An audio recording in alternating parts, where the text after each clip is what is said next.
नमस्कार दोस्तों। एक महात्मा जंगल से होकर गुजर रहे थे। उन्होंने एक ऐसा दृश्य देखा कि उनका हृदय करुणा से भर गया और उन्हें आश्चर्य मिश्रित दुख हुआ। बात ये थी कि एक तोते को पकड़ने वाले शिकारी ने दो बांस अलग अलग गाड़ रखे थे। एक रस्सी में बांस के ही छोटे छोटे पोले पिरोकर रस्सी के दोनों सिरे दोनों बांस में बांध दिए और उसमें तोते का प्रिय भोजन लटका दिया।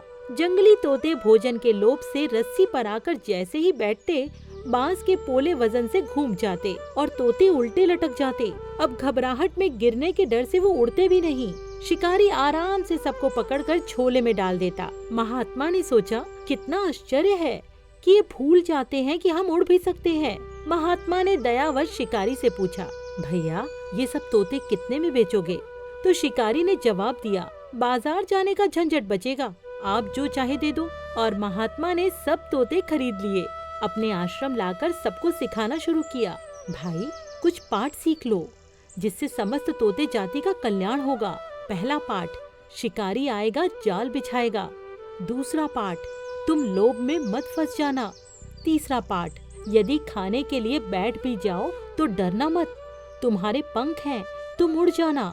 कुछ दिनों में जब सब तोते पाठ सीख गए और अच्छी तरह बोलने लगे, तो महात्मा जी ने उसी जंगल में सबको छोड़ दिया और निश्चिंत हो गए कि अब शिकारी की दाल नहीं गलेगी। ये सब तोते एक दूसरे को शिक्षा देकर मुक्त कर देंगे। परंतु महान आश्चर्य, महात्मा कुछ दिनों बाद उसी जंगल से निकले तो क्या देखा कि सभी तोते उल्टे लटके रट रहे हैं।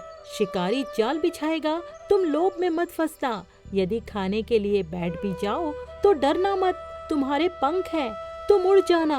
परंतु उनमें से कोई भी उड़ नहीं रहा था और सबके सब लटके हुए थे। इसी तरह उसी रटे तोते की तरह हम सब भी आपस में शिक्षा दे रहे हैं कि संसार माया जाल है, इसके लोभ में मत फंसना। तुम ईश्वर के अंश हो और ईश्वर तक पहुंच सकते हो। परंतु आश्चर्य की बात है कि कोई भी माया के प्रलोभन से बच नहीं पाता और ईश्वर से साक्षात्कार भी नहीं कर पाता। कहानी कैसी लगी जरूर बताएं। नमस्कार दोस्तों।